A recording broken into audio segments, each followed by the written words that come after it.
Hey guys, it's Morgan. Welcome back to the winter maintenance video series with Loretta the Game Changer, our 2023 300XC. We have got her all stripped down. If you guys haven't watched that video, make sure you go check it out. Got her all stripped down, got her washed up, at least the big stuff off of it. And now is time to start doing some maintenance. We have a lot of cool parts and things like that, shiny things coming back onto it. But we're gonna start with maintenance, guys. The important things that you got to do, I recommend, once a year, because we all get fired up. Season hits, we ride. A lot of us, don't have different seasons. If you live in Texas or whatever, things don't shut down. We don't even really shut down here, except we do get some snow. It gets a little cold, so we don't ride as much. And then, in my situation, I got hurt, so it is time now to just do a ton of maintenance. So first things first, this video, as you probably already saw the thumbnail, is all about taking apart the linkage, greasing it. So let's get into it. All right, guys, greasing the linkage on a motorcycle is not really the most fun thing to do because it's just a pretty involved process, but it is super necessary, especially if you wash your bike a fair amount. I know a lot of you guys give me a hard time I don't wash my bike enough, I guess. I disagree. If you blast it off with a pressure washer, which I do, and some people are like, you never use a pressure washer. Well, fine. If you got time to go through with a brush, and that's great. Most of the rest of us have to use a pressure washer if we want to get it done quickly. So if you do that, you're going to end up with water and some bearings, and you got to take these things apart, grease them, and make sure they're good. So we're going to start by taking the rear wheel off, getting the chain out of the way. All right, guys, having a stand like this, having a lift like this is really nice. The other thing to have that is super rad is one of those Tusk scissor lifts. You can also buy MSR one. I don't even know if MSR makes one. I got an MSR one here. But I've actually been using the Tusk one at my house now for quite a while. My kid uses it almost every other day because he's riding all the time. He puts his bike up, cleans everything, checks everything, and it's been really great.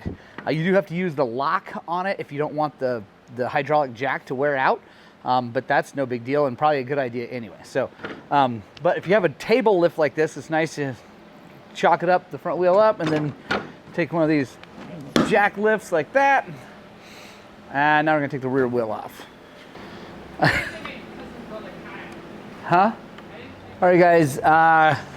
So I use the Crosslink Components swing arm guards, and yes, you do get some dirt behind them. Big deal. We're gonna wash that off, and that's after I haven't taken these off in like months, and that's actually not that bad. So yeah, you do get dirt behind them, but you saw how long it takes to remove them. It's really not that big a deal. All right, we're taking the chain off because I've just seen how dirty some of the linkage stuff is underneath here, and I want to get this super clean. So I'm actually just going to take the chain off. If I got to put a new clip on it, big deal. If you guys want to know, that is a OEM chain from KTM. I got a couple smoking deals on them, so I just use an OEM chain. It's actually not that expensive. I think retail's like 120, and it is a DID EVRT chain. It's just not gold. But it's the DID EVRT X-Ring badass, super, really good chain. So anyway, that's off. We got to take some more covers off, and then we're going to get the brake caliper off, and we're going to remove this whole thing.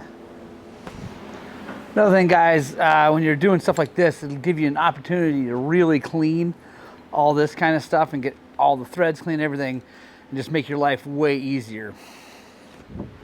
Boom. Got the dog bone or the tri-link thing out. Now, go ahead and slide the swing arm out of the way, and we can get the dog bone out.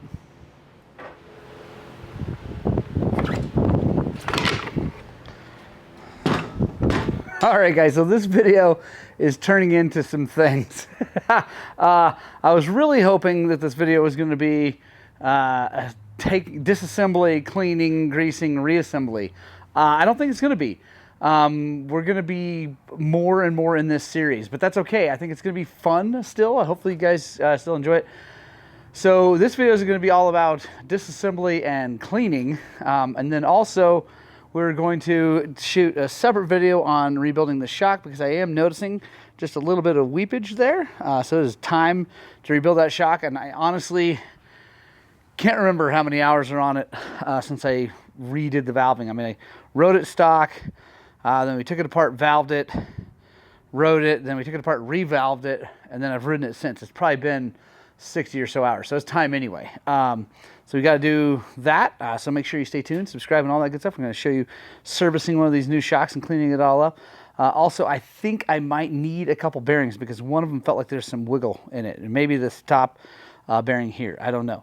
But let's go over how we're going to clean all this stuff and get it all shined up for this video. Also, went ahead and took the pipe off because I think I have a new pipe coming from Moto's. I think they said they're going to send me one. They're in Turkey, so it's one of those deals like, I don't know. If not, we'll blow that one out. Or we're going to blow it out anyway. I'm not getting rid of it. Yeah, if not, we'll just reuse that. That's not a big deal. But if we can, we're going to put a shiny new one on there. Yeah, let's start cleaning. All right, guys. So my favorite way to clean stuff like this is with the ultrasonic. I use this Creworks ultrasonic cleaner. You can get them from Amazon. I will put a link in the description below for this ultrasonic cleaner. So it is currently now full of water. Then we're going to take our Fabuloso. That much in it. I don't know exactly how much that is, but I like to see the color get about like that. Maybe actually a little bit more. There we go. We got temp turned all the way up to 175, which is actually more than 175 because it will boil that water. And water boils, up here around 190. So anyway, boils. We're going to let this warm up, and I put hot water in it because I just cleaned it out to get the old stuff out. So I put hot water in it so it won't take long to clean or to heat up, but to speed that up, put that on there. Now, let's get our parts and get them prepped. Our axle, dog bone, tri-link, all the bolts and nuts, got our linkage protector from Bulletproof Designs, and we got our whole shock. All this stuff will fit down in that thing. That's why I use such a large ultrasonic. It's really, really nice. Now I'm going to leave all the races in here for this because I don't want to pull them out and end up with things, needle bearings coming out. I don't know. Let's take a look and see. So this one might need to be replaced. It's definitely, so see, this one moves nice and smooth. The other one doesn't. If we look in here, these are not caged. So that is why I'm going to leave this all together. But while we're at it, let's see if we can free this up, because even though it's clearly got some rust in it, it's not moving like it's supposed to, which is interesting. It's going to make this whole bike work way better when I get that moving. We might still be able to save it because it might not be too terrible. We might be able to clean it up and re-grease it. So 1 second. All right, this is Bel-Ray 6-in-1. Gonna do that, and I'm gonna get a torch. I'm gonna heat this up just a little bit to help pull that stuff in. Now, I'm not gonna get this super hot, so I can hold it.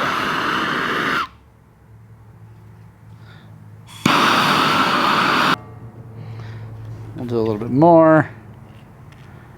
So I'm gonna put these collars back in.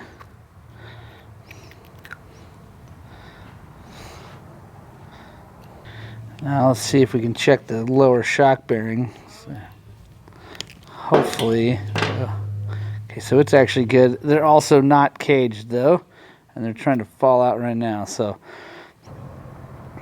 all right, so put that back in. I'm gonna put way more grease in this after we get it clean. So check the dog bone.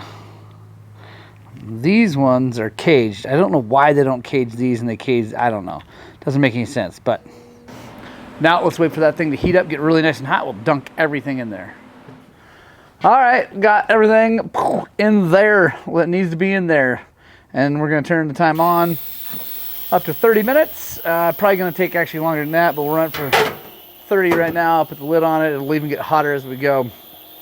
And while we're doing that, we can take the swing arm over to the parts washer because it is just a little bit big for dunking in the ultrasonic. Also, it's just cumbersome and whatever. So take that thing over to the parts cleaner. We'll check its bearings, make sure they don't need to be replaced.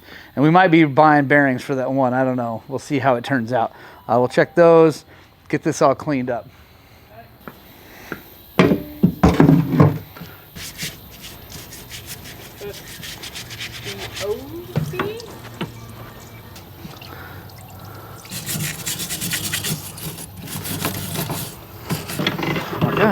And then he's like, all right, guys, well, that pile of parts looks a whole lot better than it used to. Super excited about that.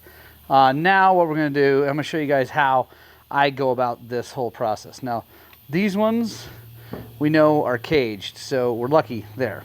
I'm going to take some brake clean. I'm just going to spray them out. Take our inner race, clean this up really good.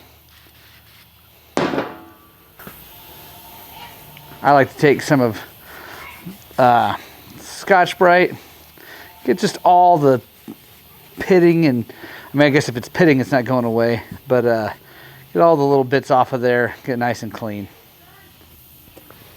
All right, now I have this little guy from DRC, I believe is who makes it. Yeah, DRC, same guys that make the bleed cups that we use. It's a pretty cool little linkage bearing, or I guess it's any kind of needle bearing greaser. So right now it's empty. We're gonna put grease in there. I like this stuff, the fat tooth, anyway, whatever. Motor X. I'm gonna take it. I'm just gonna pack that down in there. You don't have to fill it up or anything like that. That's gonna be fine. Now we're gonna take this. I'm gonna push this in here and just whoop. I'll squirt some in there, and then we're gonna squirt some in there. Now, I take your finger, and I guess you could use gloves if you want, but I don't know. I'm sure I'm gonna die of some kidney failure. Someone's gonna tell me, but I know I should use gloves. So, kids, use gloves. But the deal is you want to squish it down into those bearings and get a little bit more. Take our race, put it back in there. Obviously it's a huge mess right now, that's all right. This process ends up going through lots of towels, just so you know. But I like to try to get the outside of this as dry as possible, like no grease film, because it'll just collect dirt if it doesn't. So spray a little bit of this on here. This is just brake clean. Actually had a discussion about this with the TBT guys. This stuff is really nice. It doesn't have any nasty fumes. It's safe as you're going to get for any kind of real solvent, and it dries really nice and dry. Doesn't leave any kind of residue. All right, that's ready to go. Take our axle, make sure it's just nice and clean, and then always a little Scotch-Brite. And I have a little upgrade we're going to do to this too here, so stay tuned here today, because we'll show you what I'm going to do. Just it's more for shininess than anything else, but I'm excited about it. Set that out of the way.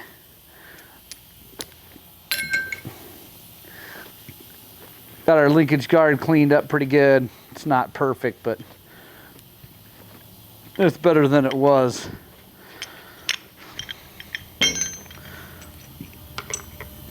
All your linkage bolts, same thing, Scotch-Brite. All right, now let's take a look at these. Let's see how bad these are. All right, the non-moving one is moving more for sure. We're definitely we'll get that sucker out of there.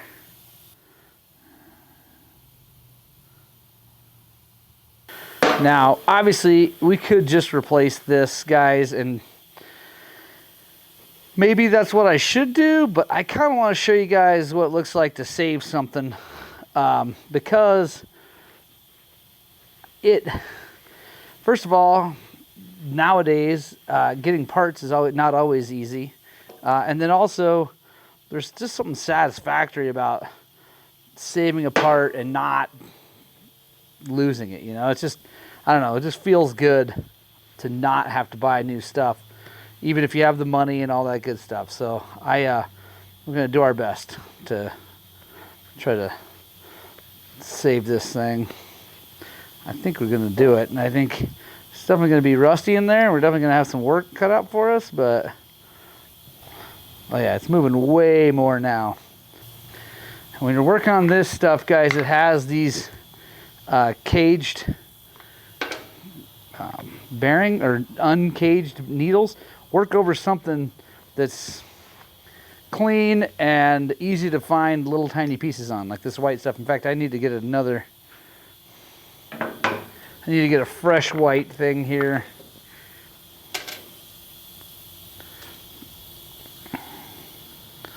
Because these needles are probably going to start falling out of here.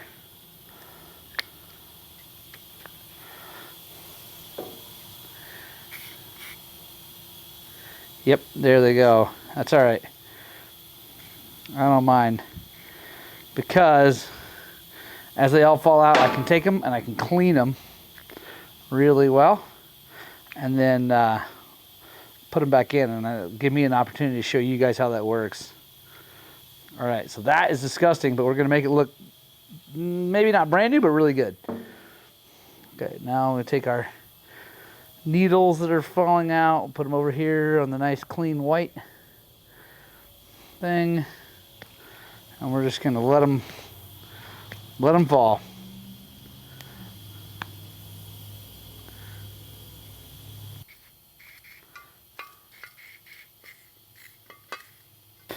So one thing, guys, when you're cleaning this, you want to get between the seal and the outer race.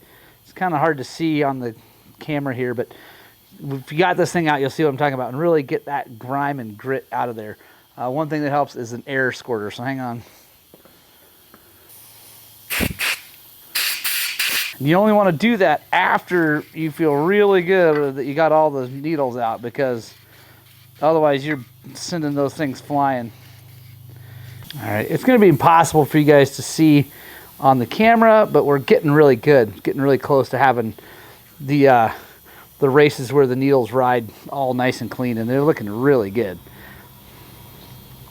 Once I feel like I've got all the major grit and grime out, I'm going to take our Scotch-Brite and run that through there, because there's definitely some rust that's built up. All right, I feel in there with my bare fingers, and that feels really nice and smooth. So I'm gonna set that out of the way. Now we got these little dudes to deal with. All right, got our little cajita here. I'm gonna take them and put them in here. Try to keep any kind of extra debris out. All right, got them in there. Now I'm gonna just spray them down with brake clean. Get in here and just work them around with your fingers. Take a clean towel. Try to dump that brake clean out. Not lose the needles. You can see, let me show you. See that dirt that came out? And do that again.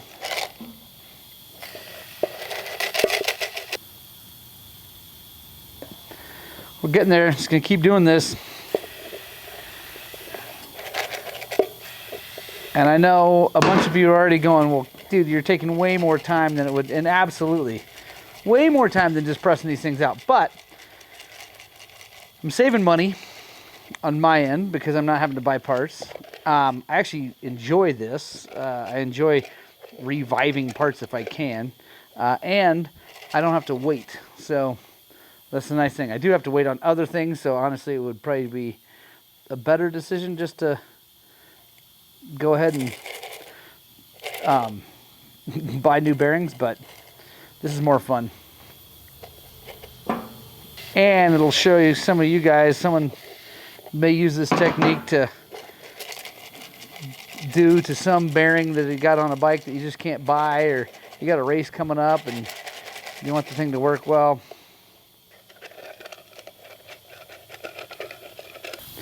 Feel good about that. Now take our towel. It's not as clean anymore, but we'll just dump them all out. And these are really looking a lot better.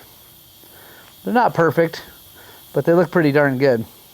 Now let's turn our attention to this race.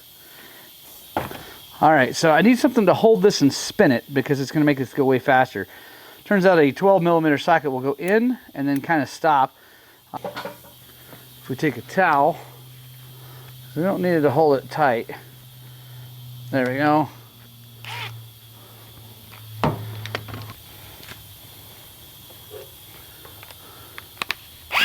All right, that'll hold it. Now we get our Scotch-Brite.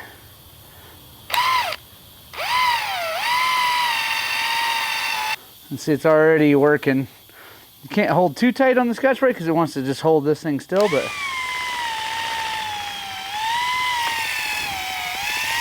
it's like our own little lathe.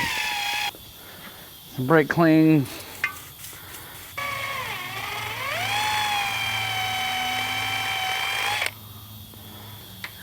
Cleaning up nicely. And we won't get all of that off of there because that's pitting. You know, that's why this does technically need probably a new bearing, but this is going to get us through and it's going to work just fine. All right. Now that feels super good. Feels nice and smooth. I like it. Let's come back over here. This is the super tedious part, guys. This is the part that you're definitely gonna think I'm wasting my time, and that's okay. Take a little grease. You're gonna run a bead of grease all the way around that inner race. And that is going to hold the needles in as we install them. And you really can't do too much. It'll make a mess, but that's all right. All right, now, basically, one at a time, guys. You can do 2 or 3. Help speed it up.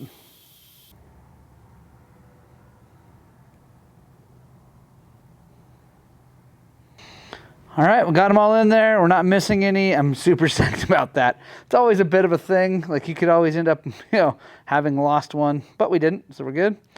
Now we'll take our freshened up inner race, put it in there. It moves just like a brand new one. Super, super happy with that. Collar's back in. Now, obviously, we have a grease problem here, and it's getting dirty again, but that's okay. We'll fix that here in a bit. All right, now let me show you guys how to do one that's not super gnarly and nasty. So what I do is I push the race out just a little way so it doesn't completely disclose all of the needle.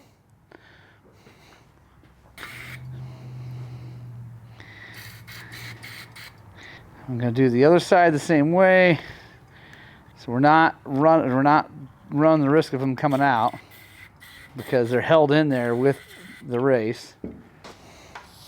This, you gotta be really careful not to have anything exposed, like any full needles.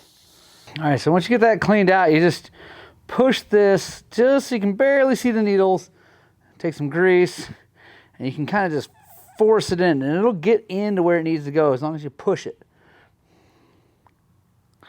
Again, if you want to do this with gloves, it's probably a better idea. Whatever. Do the other side, and really just wanting to force that grease down into those needles. And these ones, guys, are caged also, so don't let it come all the way out.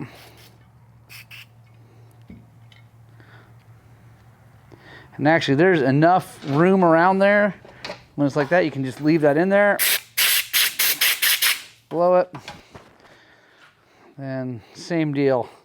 Drop it down, grease, force it in. All right, that moves good. Put our collars back in. You see how nasty dirty this is. It's kind of a pain in the butt, but we now know that everything's got grease in it. You know the seals are good because they're trying to push out while we're doing it, and that's okay. But now we can come back, get all fresh towels and stuff, and clean this thing off. You know, get my hands clean or swap. So I guess that'd be a nice thing about having gloves. You just swap gloves. Pick this up. The nice thing is, since we did all that cleaning before with the ultrasonic and the brake clean and the parts washer, the only thing on here is this relatively fresh grease, so it comes off really easy. Boom. Everything is looking really good, guys. I'm super happy with how that is all turning out. Now I'm going to let that sit there. We're going to go switch our swing arm around a little bit. I'm going to eat some Jimmy John's for lunch, and then we'll come back, show you how to grease those steering or those swing arm bearings, and we'll do my upgrade for this. All right, guys, got the swing arm all cleaned up out of the ultrasonic. We're going to do this the same way. These are not caged, so we're going to try to be real careful. Squish a bunch of grease in. So this is not really any different than any of the other ones. It's kind of weird that these are not caged because they're caged in almost every other application.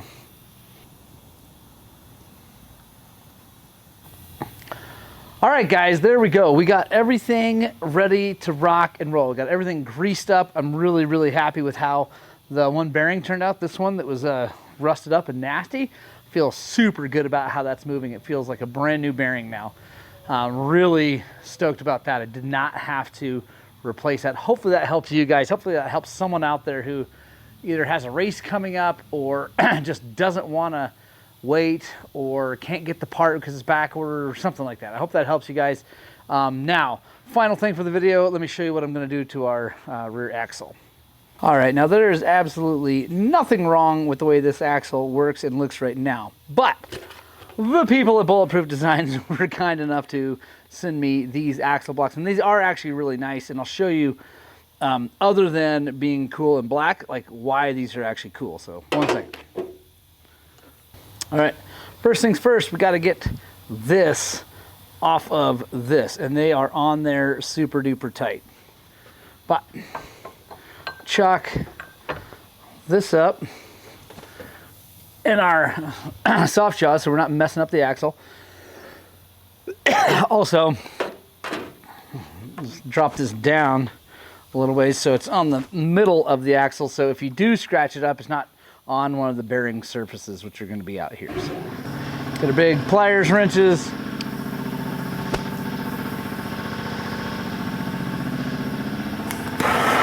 And the blue wrench, I'm going to heat her up.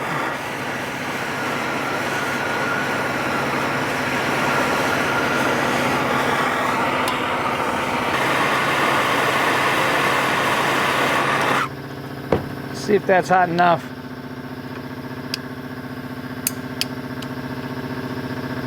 Oh yeah, it's plenty.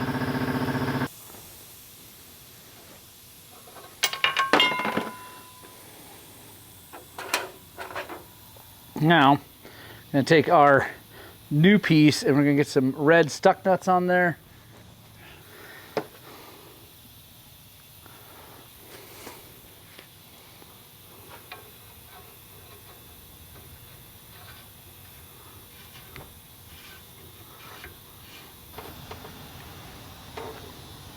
Let that cool off. I'll go show you what we're going to do to the swing arm to make this work.